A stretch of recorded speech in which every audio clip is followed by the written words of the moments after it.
ចង់ដើរលេងថតរូបនៅក្នុងទីក្រុងភ្នំពេញឲ្យបានស្អាតស្អាតប៉ុន្តែអត់ដឹងថាត្រូវតែថតនៅកន្លែងណាមែនអត់អញ្ចឹងថ្ងៃនេះខ្ញុំនឹងបង្ហាញកន្លែងថតរូបទំនងប្លែកៗទាំង6កន្លែងដែលមានទេសភាពស្អាតមិនចាញ់ស្រុកគេបងប្អូនអាច save វីដេអូនេះទុកថតថ្ងៃក្រោយអញ្ចឹងកុំឲ្យខាតពេលយូរតទៅទស្សនាវីដេអូនេះជាមួយនឹងពួកខ្ញុំទាំងអស់គ្នាបាទជំរាបសួរពុកម៉ែបងប្អូនកន្លែងទី1នេះគឺខ្ញុំមកថតរូបលេងនៅម្ដុំបឹងកក់ដែលគេហៅថា One Park និយាយទៅកន្លែងបឹងកក់នេះគឺថាជិះកាត់ទៅមកជាច្រើនសារតែមិននឹកស្មានថាមានកន្លែងថតរូបស្អាតដែលមានទេសភាពស្អាតមិនចាញ់ស្រុកគេអញ្ចឹងសោះកន្លែងហ្នឹងមានអាគារជុំវិញហើយគេមានធ្វើស្ពានជារង្វង់អញ្ចឹងមកយើងអាចឈរផ្អែកនឹងកន្លែងបង្គោលភ្លើងថតក្រឹបចេញមកឡើងស្អាតពេញចិត្តតែម្ដងនៅហ្នឹងឃើញមានរៀបចំជាសួនបាទមានដើមផ្កាដើមឈើអញ្ចឹងទៅហើយក៏មានហាងខ្លះដែរអញ្ចឹងយើងអាចចូលថតលេងមកឆ្លាញ់នៅខាងក្រោមហ្នឹងហើយសម្រាប់លើស្ពាននេះបើសិនជាបានដើរឡើងក៏ទំនងដែរប៉ុន្តែគេឲ្យឡើងទេដល់តែយើងមានការនិយាយទៅយើងមានកន្លែងប្លង់ថតរូបល្អៗអញ្ចឹងហើយយើងស្លៀកពាក់ឲ្យទៅបានសមរម្យស្អាតមកបងប្អូននៅថតយកទៅណាមិនអស់ទៅបង្ហោបង្អួតគេអញ្ចឹងណាអូហើយនិយាយថានឹកឃើញដល់រឿងកៅអៅជាពិសេសក្នុងឱកាសចូលឆ្នាំខ្មែរខាងមុខនេះហាងសម្លៀកបំពាក់សូណូដែលជាហាងលក់កៅអៅសម្រាប់បុរសមានការបញ្ចុះតម្លៃរហូតដល់ 70% នៅហាងកៅអៅបងសូណូនេះគឺថាមានច្រើនមែនទែនបងប្អូនស្អាតតម្រូវគ្រប់វ័យមានទាំងអាវយឺតអាវសាច់កណាត់ក៏ដូចជាអាវផ្កាជាច្រើនម៉ូដបាទសម្រាប់ចូលឆ្នាំខ្មែរខាងមុខនេះគឺថាត្រូវហើយអាចមកមើលនៅនឹងហាងគាត់បានគឺគាត់កំពុងតែមានស្តុកចូលថ្មីជាបន្តបន្ទាប់សម្រាប់ចូលឆ្នាំខ្មែរខាងមុខនេះអញ្ចឹងណាបងប្អូនហើយមានប្រូម៉ូសិនច្រើនណាខោលេងទឹកសម្រាប់ចូលឆ្នាំខ្មែរនេះក៏មានច្រើនម៉ូដច្រើនពណ៌ដែរបងប្អូនឲ្យខ្ញុំឃើញហើយខ្វាកចង់បានគ្រប់ពណ៌តែម្ដងជាពិសេសសាច់កណាត់គឺថាស្អាតគុណភាពល្អតែម្ដងមានសម្រាប់គ្រប់ស្រទាប់យុវវ័យទាំងអស់មិនថាក្មេងមិនថាចាស់កៅអៅធ្វើការអាវកាឡាអីហ្នឹងបងបរោះអាចមកមើលនៅទីនេះបានដឹងតែត្រូវចិត្តហ្មងហើយខោម៉ូដខ្លីៗអីនេះគឺថាមានច្រើនម៉ូដមែនតើខ្ញុំលើកបង្ហាញណាមិនត្រឹមតែប៉ុណ្្នឹងទេគាត់មានខោកបយខោសាច់កណាត់អីជាច្រើនផ្សេងទៀតបាទគ្រប់ទំហំគ្រប់លេខកន្លែងគាត់ក៏មានលក្ខណៈជាកៅអៅធំបាទសម្រាប់ញ៉ាំការមានទាំងកបោបមានទាំងស្បែកជើងមានក្បាត់កមានស្រោមជើងមានអូនិយាយទៅបងប្អូនបាទមកមើលទៅមានគ្រប់មុខតែម្ដងហើយដោយពួកខ្ញុំនេះមកមើលលេងសមមានណាបងប្អូនអើយរើសបានតែម្ដងព្រោះថាស្លៀកមកក្លឹបត្រូវម៉ាច់តែម្ដងណាស្លៀកចេញមកគឺថាចេះរៀងសង្ហាហ្មងបងប្អូនសម្រាប់ព័ត៌មានបន្ថែមបងប្អូនអាចតាក់ទងទៅកាន់ page គេបានឬក៏លេខទូរស័ព្ទខាងលើនេះទីតាំងគឺយើងជិះហួសផ្សារទូដំពងប្រហែលជា400ម៉ែត្រនៅខាងឆ្វេងដៃបងប្អូននឹងឃើញហើយនៅនឹងលើផ្លូវ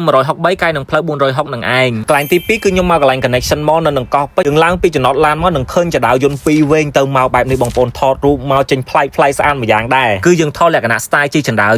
យន្តគេរៀបស្មើអញ្ចឹងស្រួលថតទេបងប្អូនបាទចេញមកប្លង់ក្រឹបស្អាតតែម្ដងទីតាំងនៅក្នុងអាគារ connection ហ្នឹងបងប្អូនដើរចូលទៅជាន់ក្រោមដីកន្លែងផ្ញើឡាននឹងឃើញហើយចេញពីនឹងមកនៅនឹងកោះពេជ្រដូចគ្នាគឺខ្ញុំទៅថតរូបនៅកន្លែងខ្លោងទ្វារ The Elysee មានលក្ខណៈដូចនឹងប្រទេសបារាំងអញ្ចឹងនិយាយមែនខ្លោងទ្វារនេះគឺថាធំខ្លាំងហើយបើយើងថតដល់ទៅដាក់ 0.5 បានអស់មួយចំហខ្លួនណាយើងថតពាក់កណ្ដាលខ្លួនក៏ចេញមកលយដែរហើយប្លង់មួយទៀតនៅនឹងដែរបាទយើងគ្រាន់តែយើងចូលខ្លោងទ្វារនឹងឲ្យផុតមកយើងមកខាងក្រៅនេះវិញណាយើងថតប្រឆិតខាងឆ្វេងដៃនេះតិចមកនឹងឃើញមានអាគារនៅពីខាងក្រោយឡើងស្អាតចេញពីនឹងទៅយើងទៅខាងកុកណាផាបាទនៅនឹងកោះពេជ្រនឹងដូចគ្នាបងប្អូនថតនៅកន្លែងវាស្មៅពណ៌បៃតងមានដើមឈើក៏ដូចជាអាគារខ្ពស់ពីខាងក្រោយខ្នងនឹងមើលទៅអត់ចាញ់នឹងស្រុកគេទេបងប្អូននៅថតពេលព្រឹកកាន់តែច្បាស់នៅនឹងកុកណាផាហ្នឹងគេក៏មានហាងដែរហើយកន្លែងប្លង់កម្មចដានេះក៏ស្អាតដែរណាយើងអាចថត style អង្គុយ style ឈរទៅតាមអ្វីដែលយើងចូលចិត្តរៀងល្ងាចបន្តិចឡើងមកខាងលើដំបូលបាទនឹងឃើញមានអាគារខាងក្រោយខ្នងនឹងច្បាស់តែម្ដងបងប្អូននៅរូបចេញមកគឺថាញាក់ហ្មងហើយប្លង់ថតខាងស្ពានកោះនរីនេះក៏ស្អាតដែរយើងលើកកាមេរ៉ាឲ្យផុតមកកុំឲ្យស្ពាននឹងដាក់កាត់ក្បាលយើងពីក្រោយខ្នងបានរូបចេញមកស្អាតហើយពេលល្ងាចឡើងយើងក៏អាចអង្គុយគុនមើលថ្ងៃរៀបលេចបានយ៉ាងពេញភ្នែកគេមានកន្លែងអង្គុយច្រើនយើងអាចកំងអីញ៉ាំនៅនឹងបានឥឡូវថតរូបនៅខាងក្រោមអស់ចិត្តមួយថ្ងៃហើយខ្ញុំនាំបងប្អូនទៅថតនៅលើអាកាសម្ដងគឺខ្ញុំឡើង Sky បាននៅនឹងអាគារ Morgan